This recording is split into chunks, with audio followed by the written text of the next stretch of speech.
In the Sanskrit language, there is a term bhava, which defies precise translation into English, but generally can be understood as an orientation of the being, a feeling or attitude of being, a vibrational field that expresses a specific mood, mode, or energy. This word has a far broader and deeper connotation than any similar single words we may find in English. There can be a mode of devotion, for instance, where the being takes on the energy of aspiration, prayer, and consecration.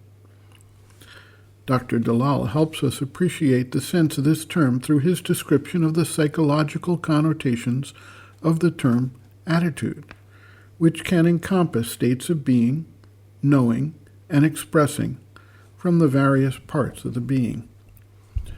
We can look back on our lives and note times when we managed to change our attitude about something, and thereby changed the entire direction of the future in relation to that person or living being generally, or our environment, or how we respond to situations.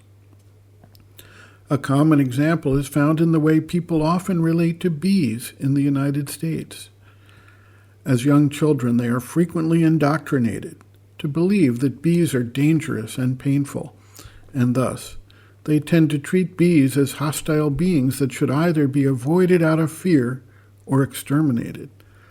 This category has expanded in many people's minds to include honeybees, native pollinating bees of various types, bumblebees, as well as yellow jackets, hornets, and wasps. Some of these beings are innocuous, busy doing their job of bringing back pollen to their hive, and as a result, pollinating much of the food that we eat. Thank you, bees.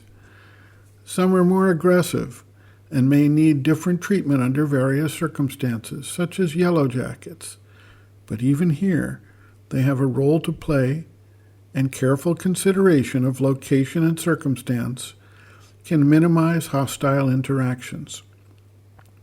Meanwhile, people, particularly in the United States, call in an exterminator, and they try to destroy the bees, including the beneficial innocuous ones that make no trouble for anyone. Similarly, there is widespread use of insecticides that kill bees as part of their functionality, and people do not give this a second thought. The result in the United States is the decimation of bee colonies, colony collapse, and a crisis for future food supplies. This has gone to such an extent that scientists are trying to invent tiny drone bees to undertake pollination in the absence of bees. So let us back up for a minute, as many people have started to become aware of the concern and have cultivated a new attitude towards bees, to support bees, to understand bees, and to find ways to not only coexist, but to actually help the bees survive the onslaught in the general society. This is a visible change in attitude, which has a change in action and results that can be observed. Such changes take place all the time as we learn how to retreat from surface reactions, and we begin to look at the entirety of the world around us and the interactions that take place. As such re-evaluations take place, we may find us changing over time our attitudes, and thereby our interpretations and responses to many types of situations. Such changes are exemplified by individuals who have had a traumatic experience of some kind, such as a near-death experience, and come back transformed in their understanding and way of seeing the purpose of their lives and how they should participate positively in the world.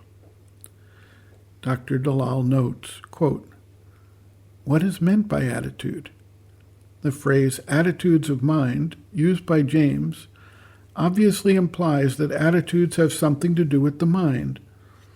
Thus, dictionaries define attitude as a way of thinking or as a mental view. A further understanding of the term is provided by psychology, which defines attitude as an internal affective orientation that would explain the actions of a person. This psychological definition indicates that an attitude is not merely a way of thinking, but also a way of feeling, an affective or emotional disposition, which determines a person's actions. In psychological jargon, an attitude has cognitive, thinking, affective, feeling, and conative, willing, components.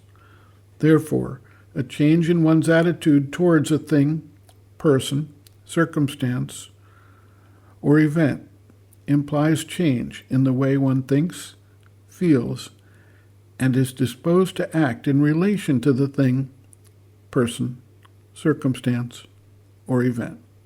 End quote. Reference, Sri Aurobindo and the Mother, Looking from Within, Introduction by Dr. Dalal, pages 4 to 5. Roman.